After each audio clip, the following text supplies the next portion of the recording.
5. Yeah. Good to go. All right, get going. Yeah, this time I call Chesterfield County School District Board of Education work session, September 28, 2020, in order. Board members, you may give an agenda prior to the meeting. Any change to be made this time? Mr. Chairman, I move that the agenda be approved as presented. Got a motion on the floor to approve the agenda. Second. Right. Got a second. Okay, all those in favor of said motion, if not saying aye. Aye.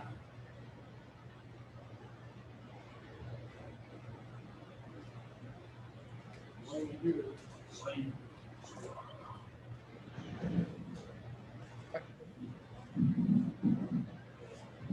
Vic.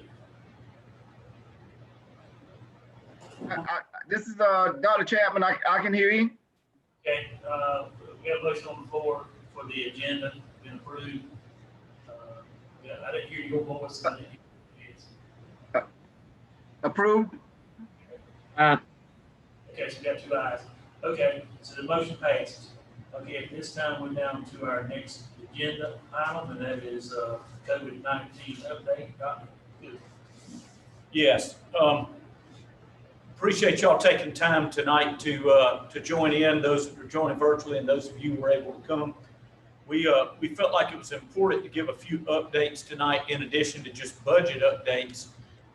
And we'll be pretty expedited in the way we do these, but just want to keep you tracking on where we are. So first we'll start with a COVID update. You may have seen that they moved the DHEC reports will now be coming out on Thursdays instead of Monday.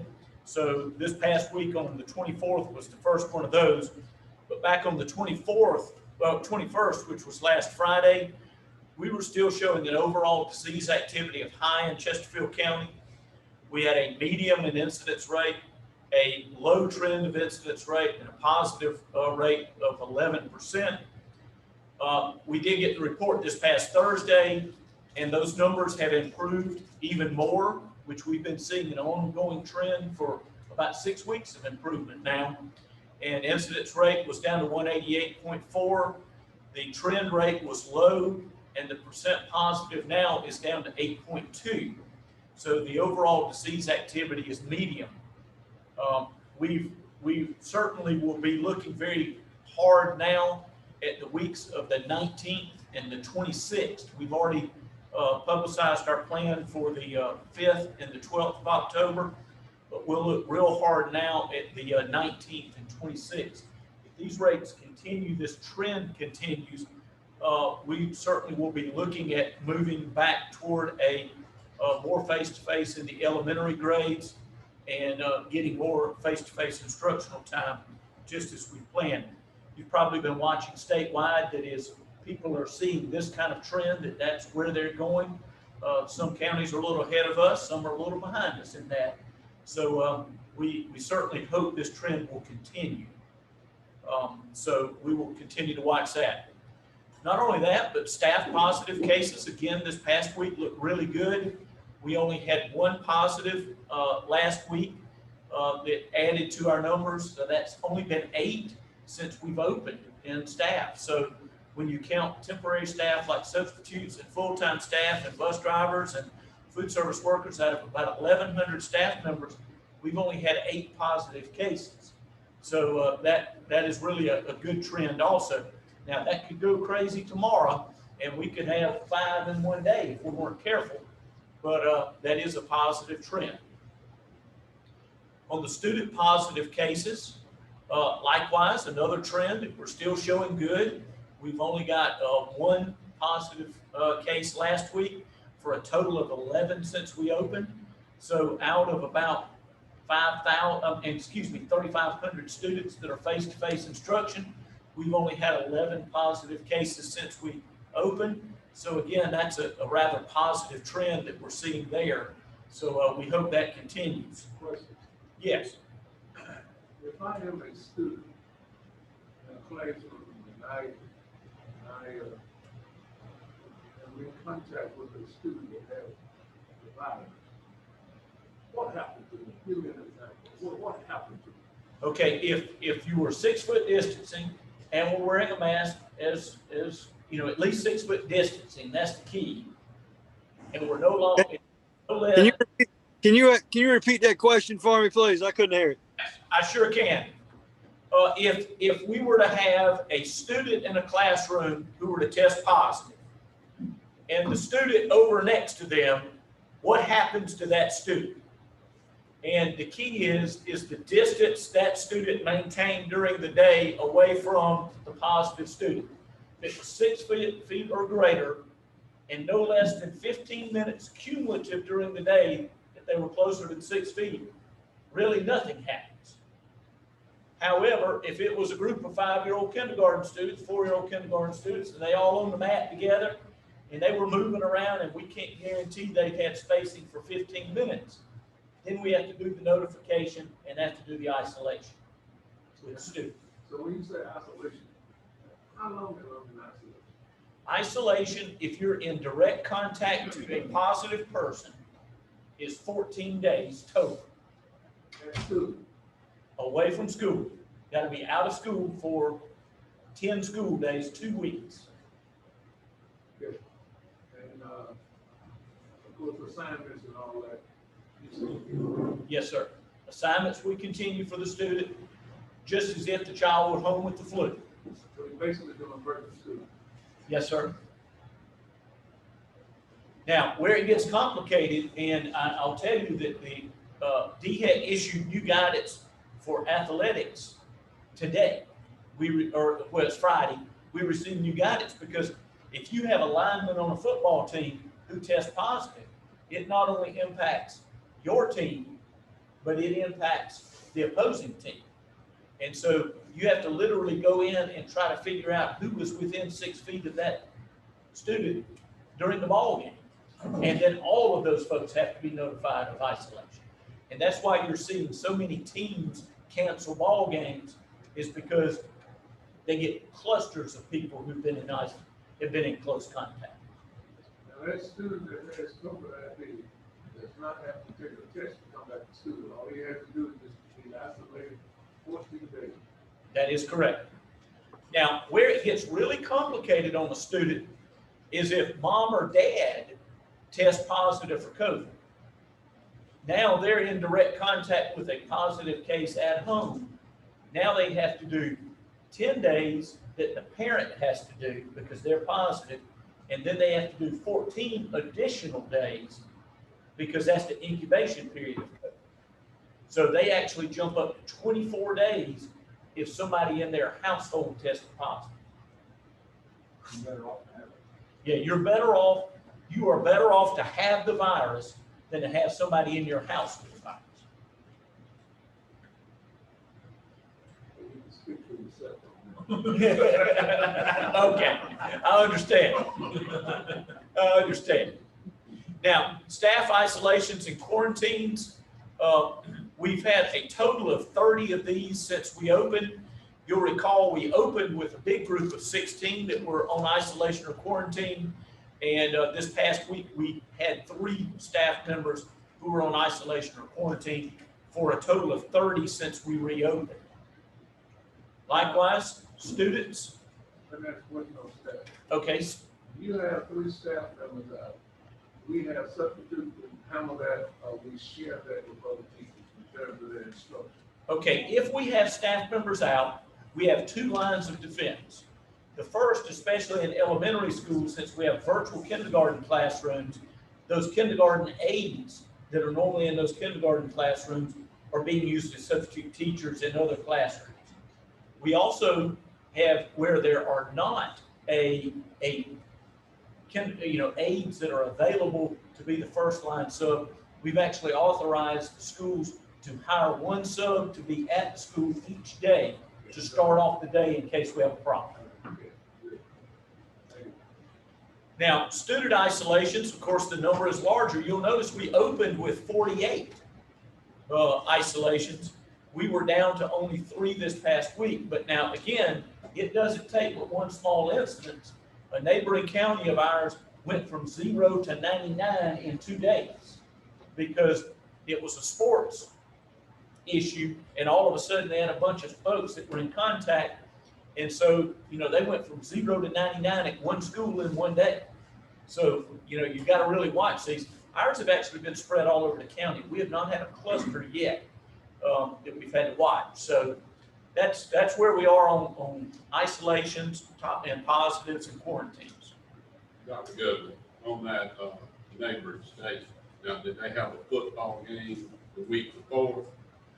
In that neighboring county, they did. They had a scrimmage the week before, and they scrimmaged. They didn't follow some distancing requirements on the buses. They didn't have a seating chart on the buses. Therefore, everybody that was on that bus with that one positive case had to be quarantined. Then what happened was they ended up with a positive that had been on the other bus. So not only did they have to quarantine, isolate one bus, they had to quarantine, isolate 2 buses and all the staff members. So most coaches are teachers. So they were down all those teachers and down all those students. Thank Just a reminder on the Chromebooks and hotspots, we did deploy 2,345 refurbished Chromebooks.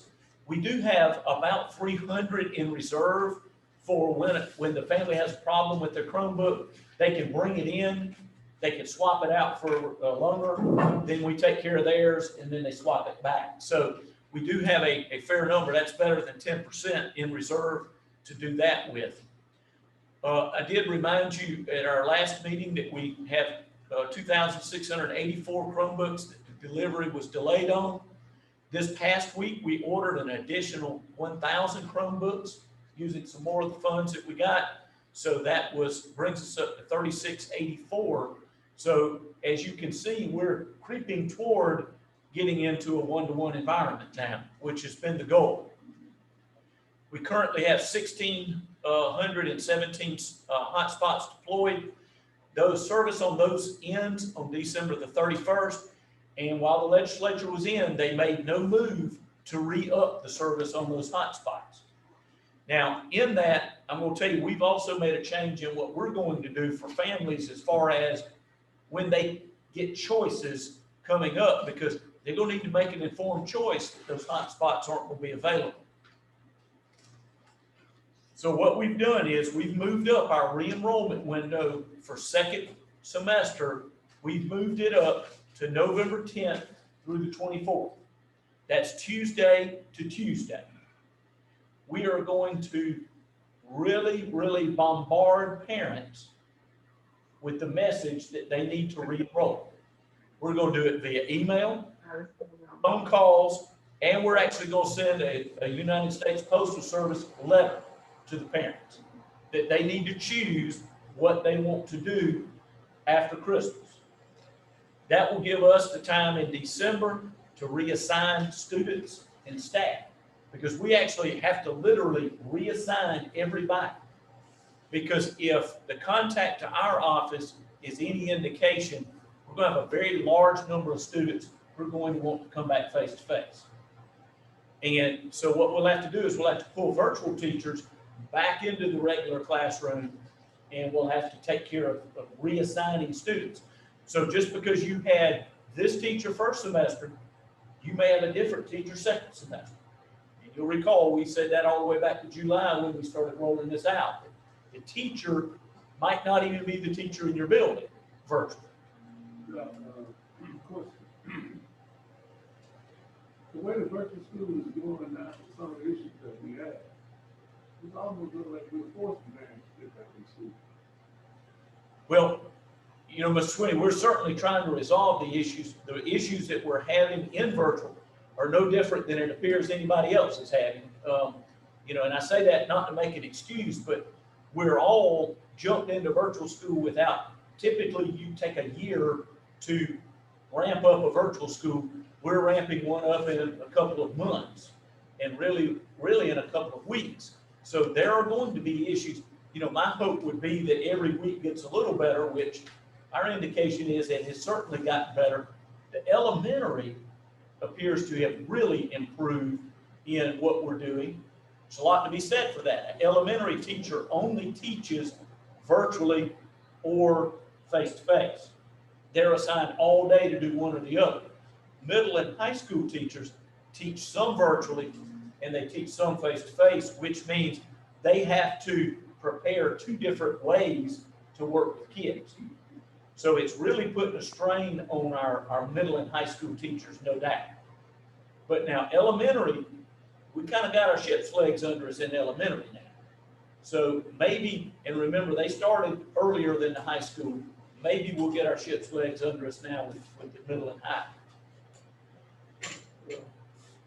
I just know that. I just have to take the time because I know it's something you can put on. And I guess the last week or so, I got several calls concerned. Hey, can we speak up a little bit? We can't hear this. I said, as we continue to go into the virtual school, maybe we'll be able to work out some of the issues.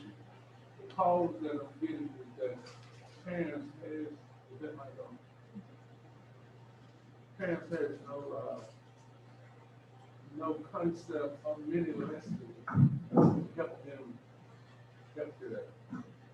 To help them, okay, to help them with their children. If I got a question in reference to a letter, I like to send the teacher an email, and then it may be 3 or 4 days before she get back in contact with me. And then if I have a question about a lesson, they'll send me a link, and then I go on this video and watch this link to help me try to solve the issues or the problem before me. But the problem with the link is that you can't ask no question to it because it's a video. Yes, sir. And so, I mean, I know that this is new for all of us, but I'm hoping that at least we'll be able to work through this to where we can address some of these issues.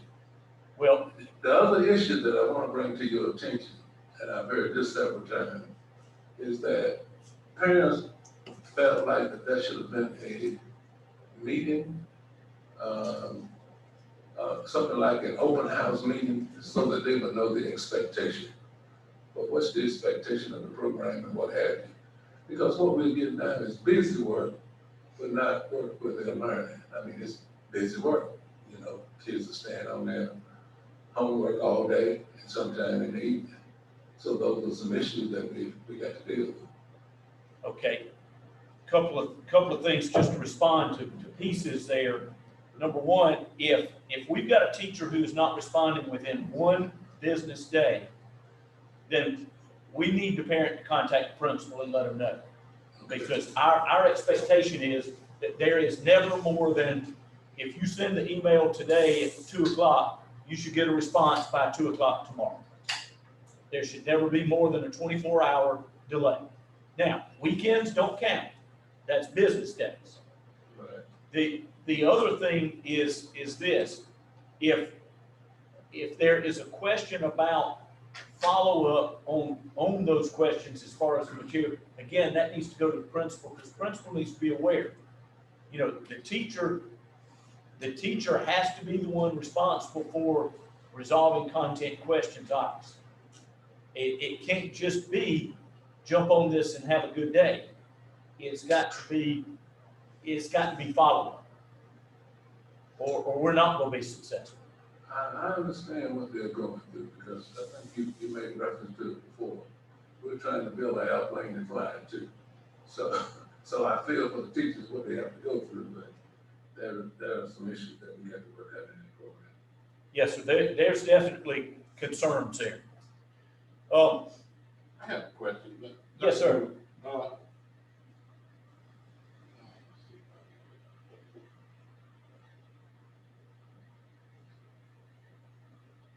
How will it affect Chesterfield High School students coming back and they're not on block semester? How long this year?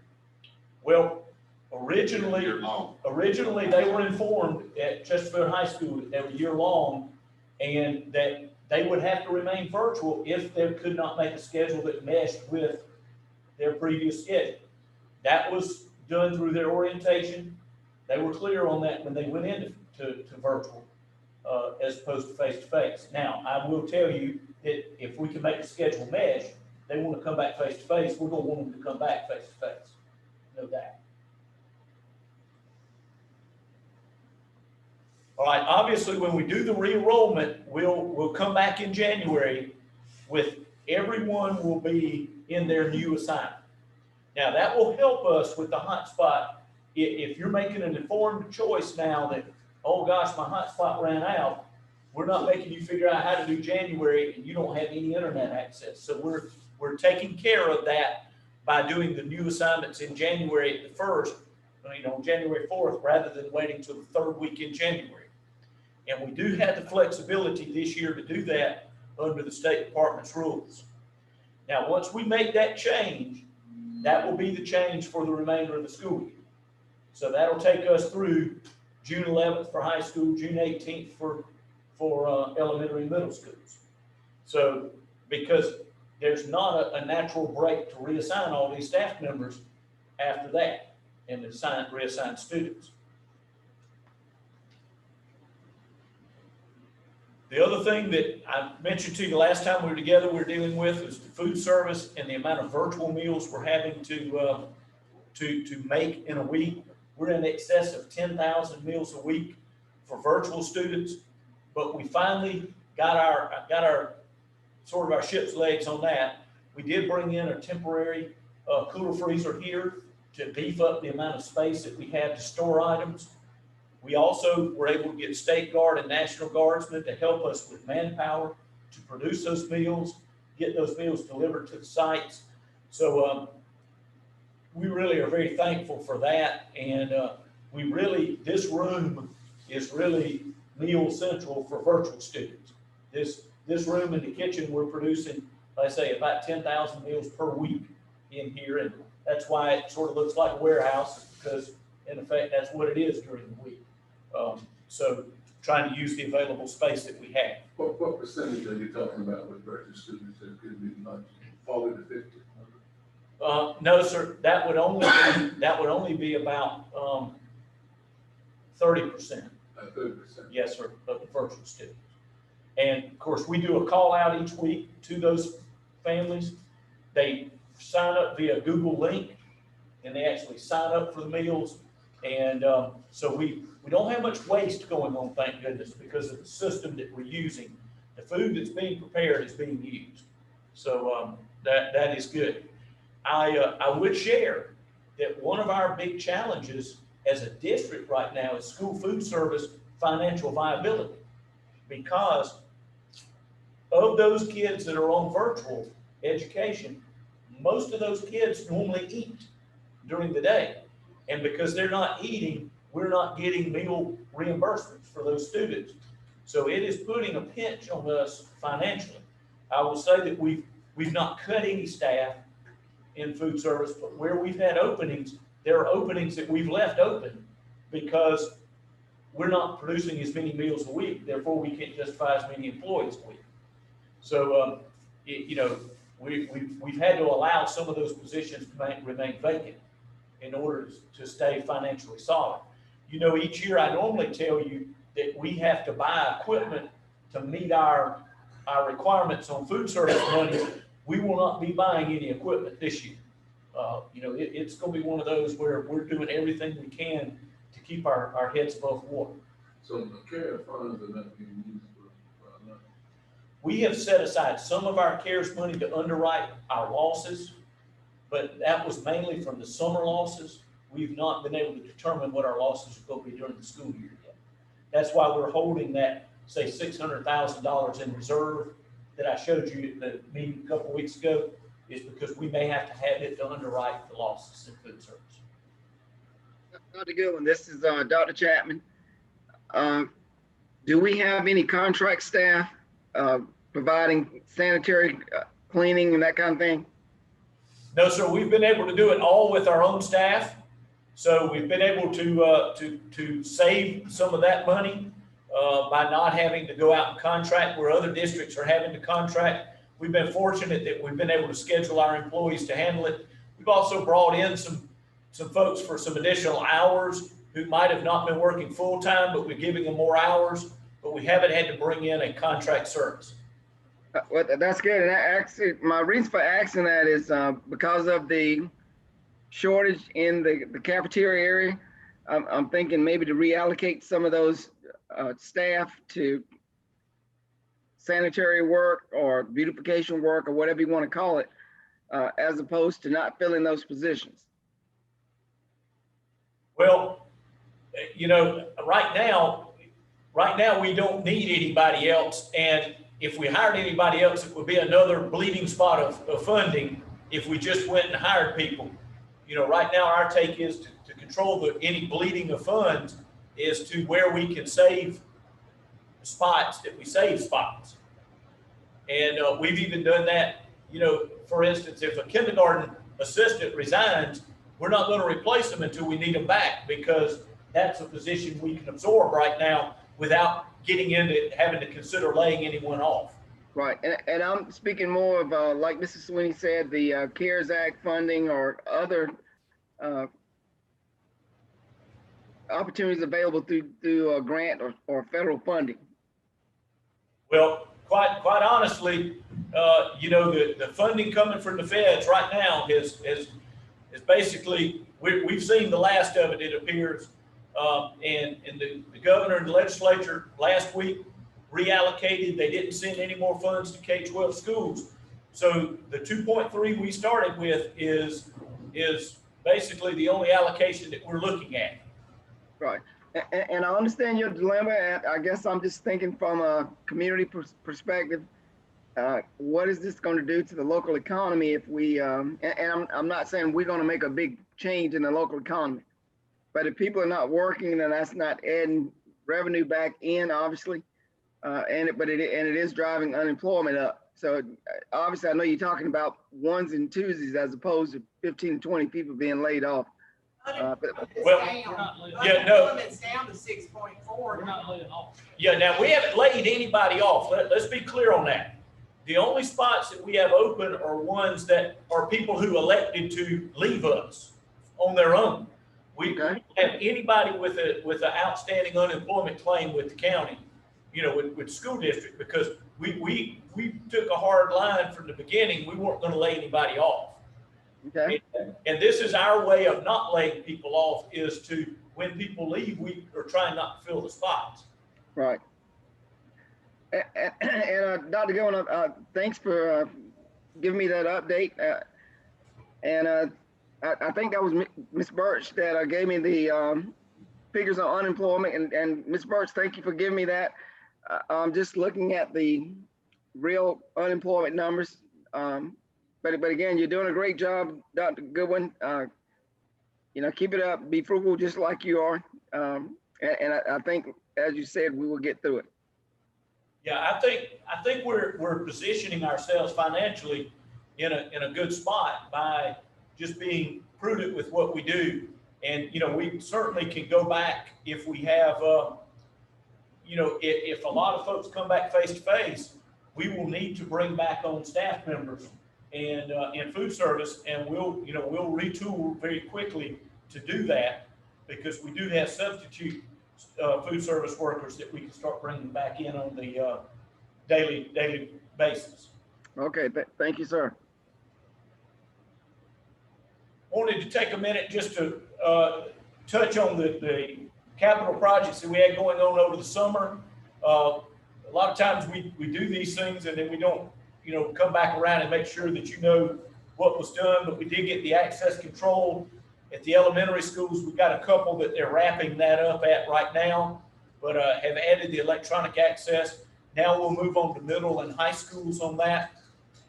We added that fencing at McBee High School that we had to add because we had some security areas that were of concern. That's been completed. We now have school cameras in all of the schools in the county. That took quite a few years to get that done. But in the meantime, we were able this past year to also upgrade them all to the latest system. We also are upgrading 25% of our bus cameras to the latest type cameras. If you recall, it had been 8 years ago that we put that first batch on. So it definitely was time to do that upgrade. We have done the gym bleacher repair at Long Middle and Sherraw High. We were able to do that without having to replace the entire units, which was very good. But the bleachers at the high school baseball and softball fields, Central High and Chesterfield High are complete. They are working on Sherraw High and McBee High. If you recall, that was done for some safety and security and Title IX reasons. So we've knocked that out, or in the process of knocking it out. And then on the backside, or on the side of McBee High School, we had to do steps and a ramp going up from down there. And they were pouring the last of the concrete last week there. Also with this, we've worked on a lot of energy savings. We're in the process of finishing LED lighting for all of the gyms, which cuts our energy consumption significantly at those. We redid the HVAC and the lighting in the cafeteria commons areas at Central and Sherraw High. We replaced all 12 of those HVAC units in those two areas. And like I say, LED lighting and new ceilings. And then we're ongoing around the district. We're upgrading our HVAC to a higher SEER rating as we change out units, all in an effort to save energy. Also, we had a large paving project at Central High School that probably should have been done 20 years ago, but we got it done. We also did some work in the front of Pageland Elementary, where we changed the configuration of that parking to make it more usable and to make it actually safer. We painted all three high schools, or all three middle schools, New Heights, Long, and Chesterfield Ruby, as well as Palmetto Learning Center. And we also painted and replaced the flooring at the Petersburg Primary Cafeteria.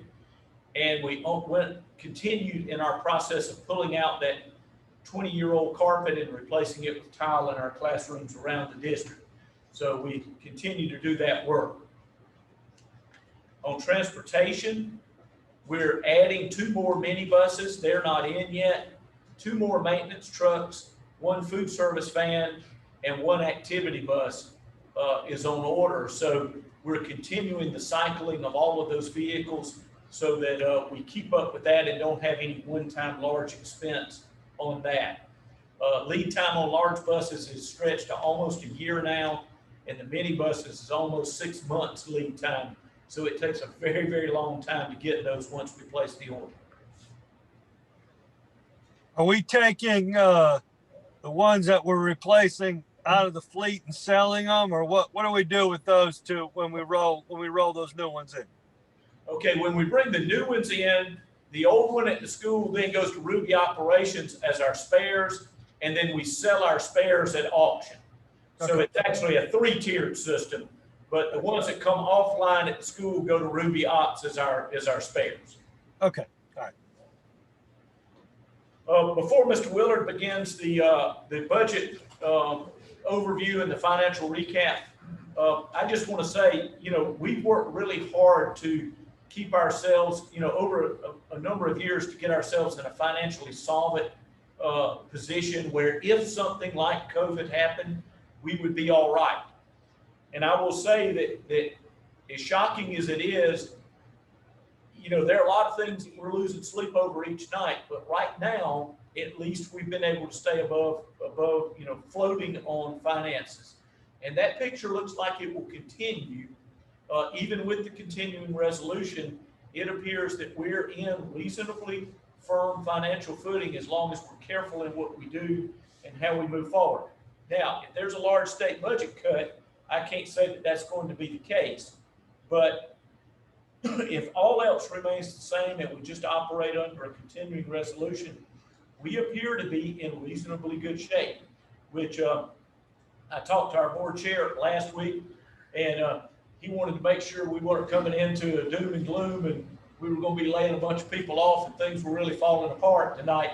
And I assured him that is not the case. We're actually in very firm financial footing right now.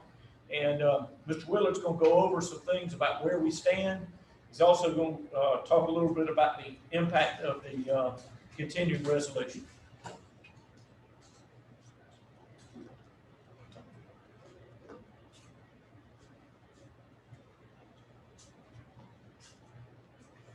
Thank you, sir. Good evening. Good evening, sir. Good evening.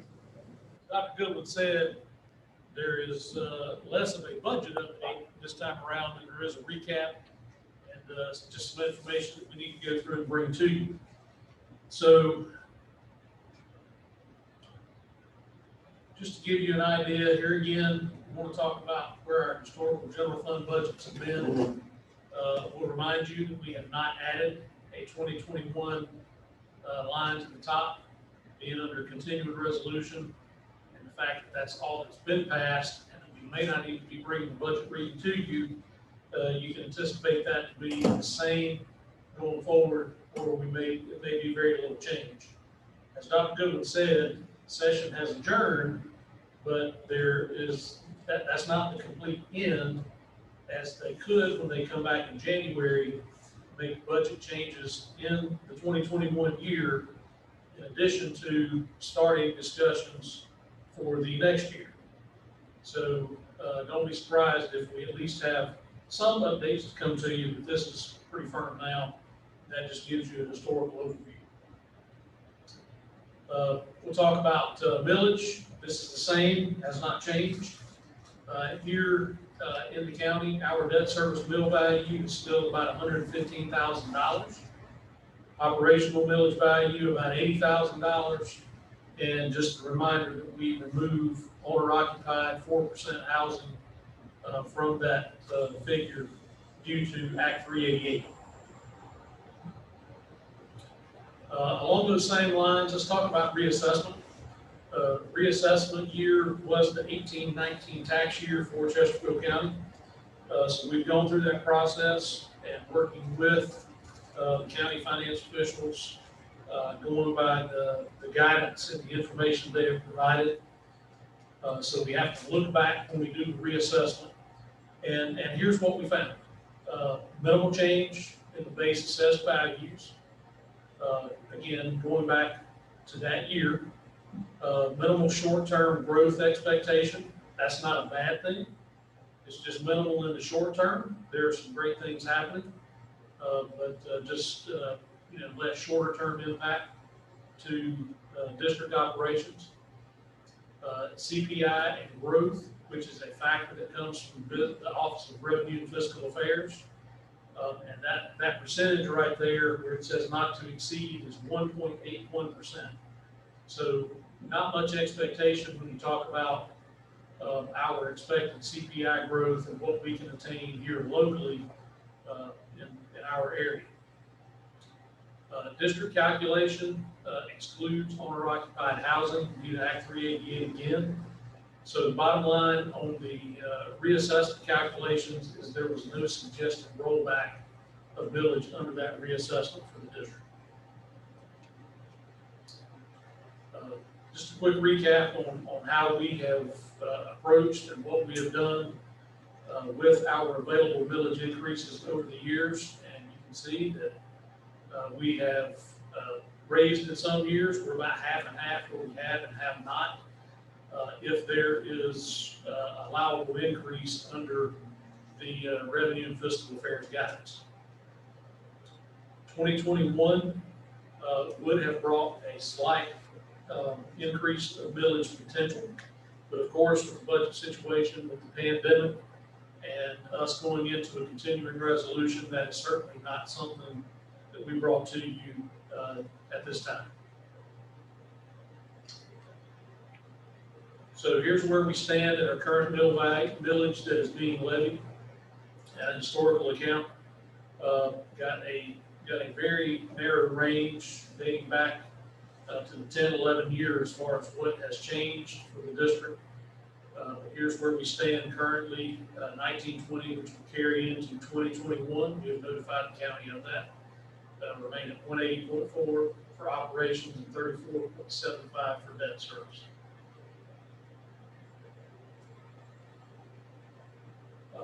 Little debt service updates as we talked a little bit about capital.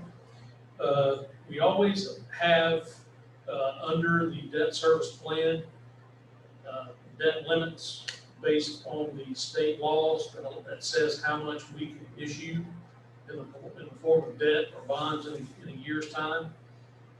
That currently stands at $10.6 billion. 8.1 of that is your available debt capacity, meaning that the school district could issue that amount of bonds in that period of time, in basically a year's period of time, without having to have local vote approval. So not saying we're gonna do that, because obviously when we do the SCAGO programs, when we do other smaller issues, that takes away from that, then it goes back in as those are paid off. So that's our maximum debt limit by law and the available capacity currently in approximate numbers. And keep in mind that that capacity is used to facilitate the payments of existing bonds, as well as issuing the annual tax anticipation note for tax cash flow. Mr. Bush, Yes, sir. in 2 years, how many millings will fall from the debt? You have an idea? In 2 years, Yeah, look like 20 years up on the building.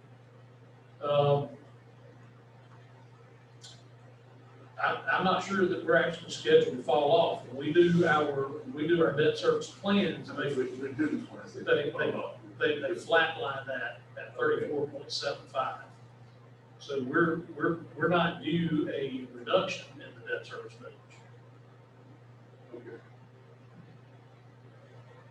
We have, and if we had the list of bonds in front of us, as far as when they were falling off or when they were being paid, we have, the next one that's going to be coming up that will be callable in 2022 is the one that we're going to be doing the forward refinancing on. So we're going to be saving the interest rate on that. And it's callable. It wasn't due, but it's callable. So I would anticipate 34.75 being flat for the foreseeable future. And that allows us to get that paid off at a more accelerated rate. So just a snapshot of our obligations. We always go back to that 2013 year ending to give you an idea of where we stood at the time, when we had 9 different GO bonds outstanding. As of current, we have 5 GO bonds outstanding. So for general obligation debt or the longer term debt, this does not include our short-term SCAGOs. Your principal and interest amounts, I will tell you, those are, and the total for that matter, they are estimated at this time until they're verified by the audit, until a couple of payments are processed that have been in for the September due dates. These are approximate, but they're going to be very close. So you can see the trend, the very positive trend that we've had on reducing those debt obligations. Fund balance analysis, again, another trend, as Dr. Goodwin said. We have been fortunate to be on a much more positive track to put ourselves on more firm financial footing. You'll see that the 19-20 year is pending audit. We will be starting full force with the audit next week. So we will have news in the coming weeks. Reminder on that, the deadline's the 1st of December. So sometime in November, we'll have some additional information. But fund balance, I'll touch on that a little bit later as I close out with a couple of slides. But we're in good shape. Would not say in great shape based on percentages and comparisons with other districts our size. However, having an unassigned fund balance of about $8 million is strong, and makes me feel very good at night whenever we know that we have that backing of equity. Again, not cash, backing of equity. So let's take a minute and look. What kind, Yes. yeah, what kind of percentage would you, does the are we recommended to have? I know that's about, what is that, about 15, 12%, 13% of our operating budget. What kind of percentage do they recommend we have? Those recommendations actually vary. However, for that's been a little bit, been clarified a little bit over the past few years with the implementation of the risk assessment from the state. The risk assessment from the state, if you have less than 8.33%, which is basically that 1/10 or 1/12 of the year, however they calculate it, as long as you're above that, you're good on their risk assessment. However, that, you know, that 1 month is really not very comforting when you've got to make payrolls and pay bills, and you've got to do that ongoing. So while the recommendation is at least that, most auditors and most financial advisors will tell you that they would like for you to have 2 to 3 months in reserve, which gets most districts up to the 20% range. And as you said, we're right there at about 13–14%. All right, thank you. Yes. So let's look at a few things that have happened with the state budget. So going back to March, the House did pass their version of the budget, which, as you remember, included a significant teacher salary increase. We had the shutdown mid-March, so everything changed immediately. The General Assembly then ended up passing a continuing resolution in June, which we followed suit with that as well. The Senate did pass a budget just within the past week or two. They came back into session and passed a budget that had some changes in it. They were making some recommendations to include step increase, giving us a little bit of additional funding to help pay for that step, and some fringe for the teacher classification. The House simply then refused to take up that Senate version of the budget. So, given the fact that the law only allowed them a very short period of time in session, I think when they came back, they only had 2 weeks. The General Assembly adjourned, and we remain under a continuing resolution for the foreseeable future, which could end up taking us to June 30th of 21. Again, we do not know exactly what's going to happen with any communications between now, or conversations between now and January, even though those will not be public conversations because they have adjourned from session. We could see some changes in January, but I would say that it is not very likely we'll see much happen.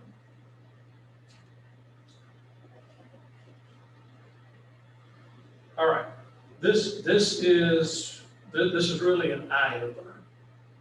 We came to you in January with very good feelings, January through early March, when we had budget discussions. And we know at that time, there was a projected surplus of $1.9 billion in the state of South Carolina's budget that our General Assembly was going to have at their discretion, for the most part discretion, during the budgeting process. The great thing is $840 million of that approximately would be recurring. $1 billion non-recurring. It's a pretty good ratio. We can live with that. We could live with the number of $1.9 billion. That felt pretty good. But then the shutdown came, revenue alterations began, new projections began to be made, and now we find ourselves in a position where the realigned projection says a budget surplus of only $500 million. That's a good number, but in comparison to where it was, it's not very good. A lot of money went away in a very short period of time. The key here is there's limited availability for recurring funds now. Virtually all of this funding is classified as non-recurring, which is not good when you try to sustain programs and we try to pay recurring expenses as a district. Couple of side notes, we're just not sure where this number comes from. We don't know what happened with the distribution, with the redistribution. We don't know exactly where it went. And we're not sure how exactly to follow the dollars. When you look at changes of this size, you go from 1.9 billion to $500 million. So when you take 2/3 out, it makes you scratch your head a little bit and wonder. Now, we know we've been through some tough situations. We know that it's projected some tougher situations possibly are ahead. So we know that a lot of this was redirected to emergency needs for extended impacts from the pandemic. But that's just a lot of dollars to follow, but we're not quite sure exactly where the redistribution went.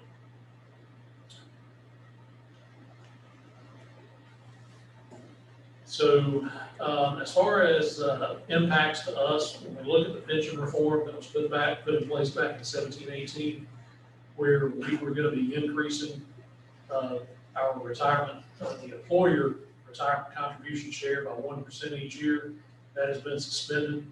So we wanted to put that line in the middle that is zeroed out to let you know that that's been put off a year. So that will now end in 2024 as opposed to 2023. But we get some relief from that for a year.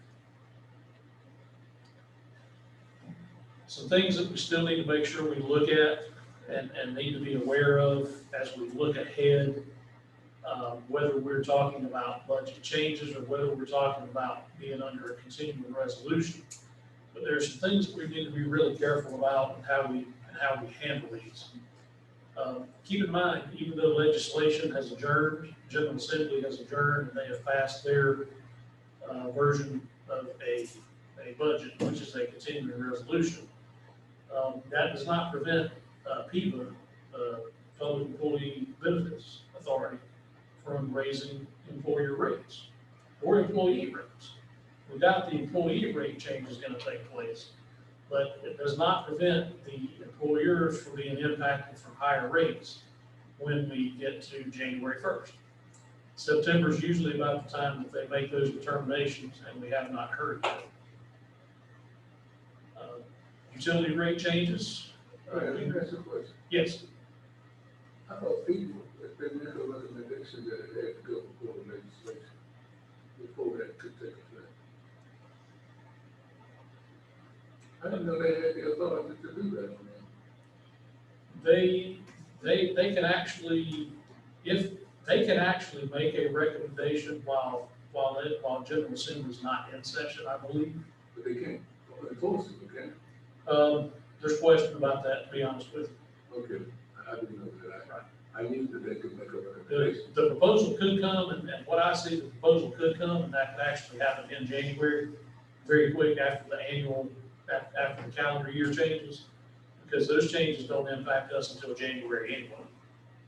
Retirement is the only thing that changes on the fiscal year. So that is possible. We're hopeful that that's not going to impact us. My recommendation typically anytime we do a budget is we need to prepare for that annually. So we're usually making that recommendation to you as a board that we increase some in anticipation. Since we can't do that now, we could get caught being a half year behind if something changes. So we just wanted you to be aware. Utility rate changes, we'll make sure that we keep an eye on those and see how that impacts our utilities. If you had to find the silver lining of what's taken place since March, one of those is going to be the drastic decrease in use of utilities in the district. So while we may have used similar amounts of water because we had to go in and clean more, we got to jump on doing floors.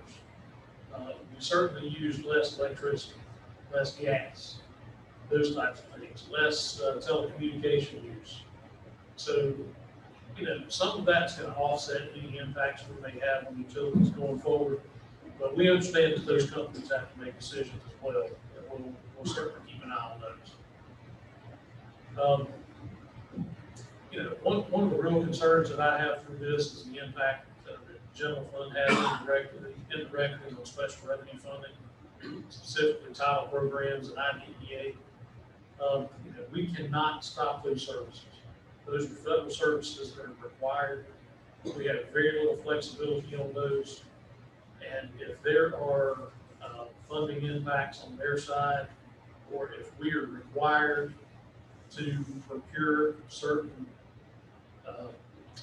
instructional items to carry on those projects, that's going to fall right back on the general fund.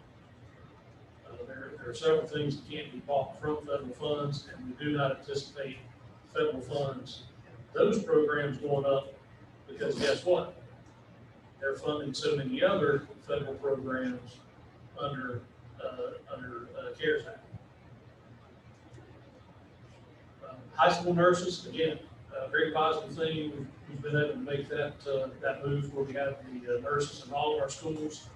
We're hopeful that we may receive some funds from CARES funding to help with the cost of those.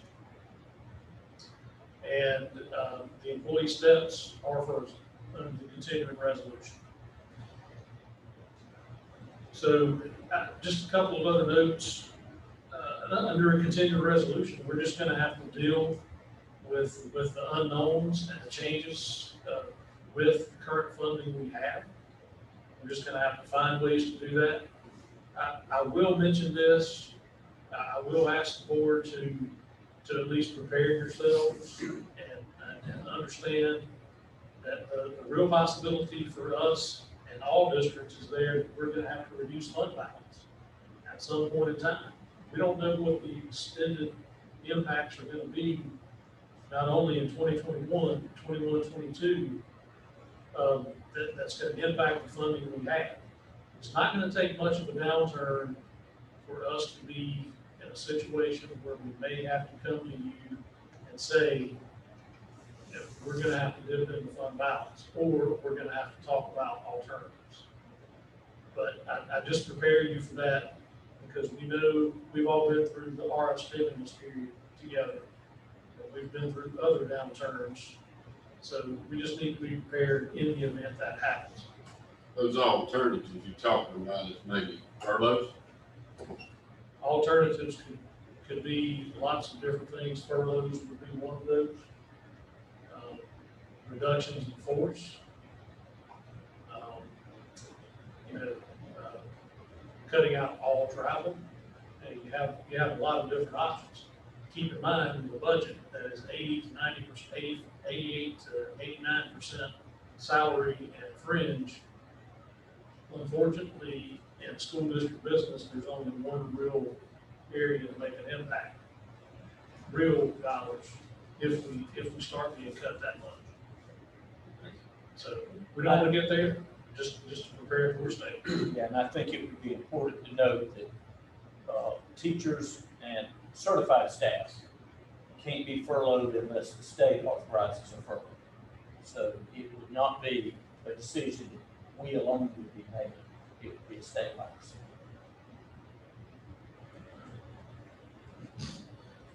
Again, just another note, not sure what actions will be taken mid-year.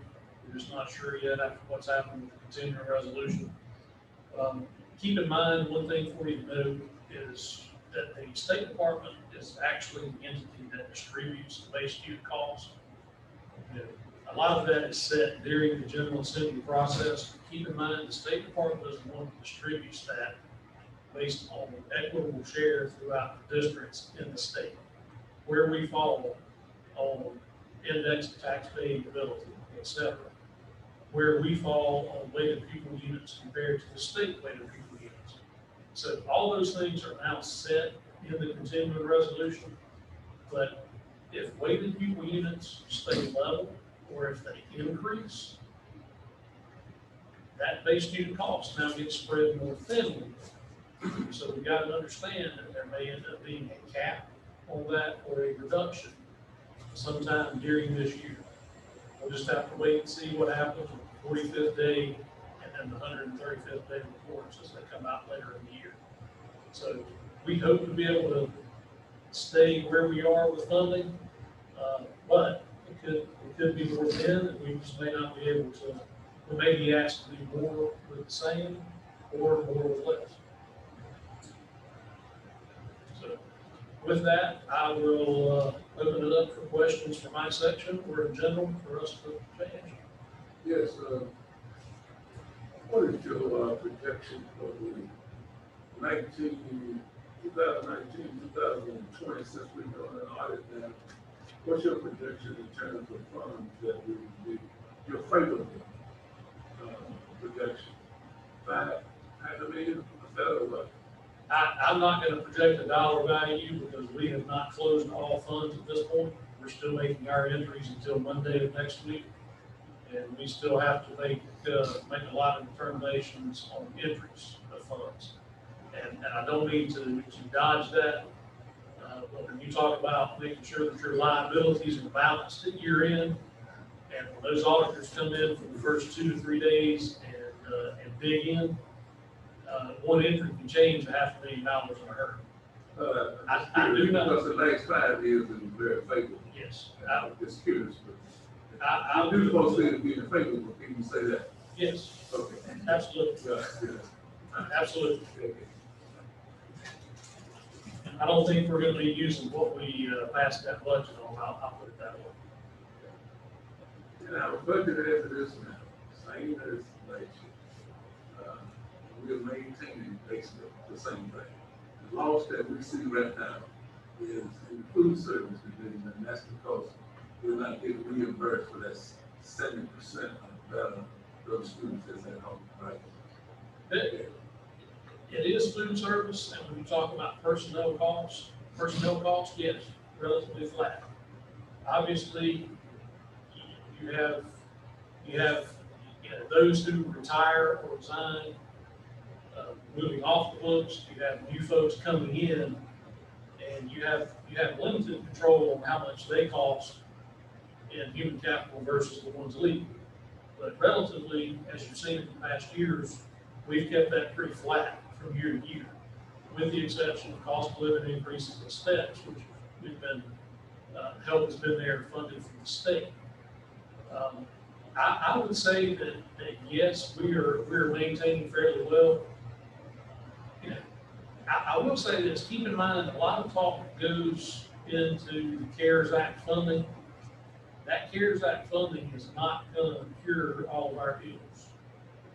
We're gonna have to look to our own pocketbook to obtain and sustain some of these supplies and services that we need.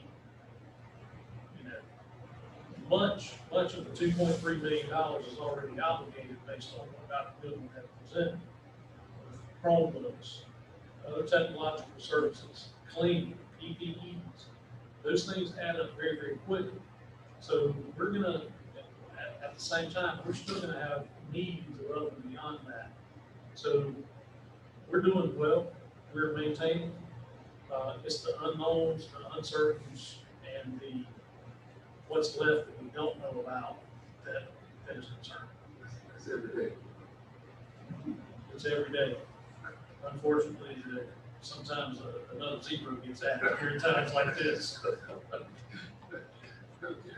Be glad to answer any more, or Doc, I know you will. Any questions? Before we move on? Before we make any questions? Hearing none, anything else? Yes, sir. All right, appreciate everybody's attendance tonight. Thanks, Dr. Bill and his staff for giving us all this information, keeping us updated, and this time, I'm at time for adjournment, need a motion to adjourn. Make a motion to adjourn. Second. Got a motion second, all in favor say motion, come on, say aye. Aye. Motion carries. Thank you for your attendance, appreciate you.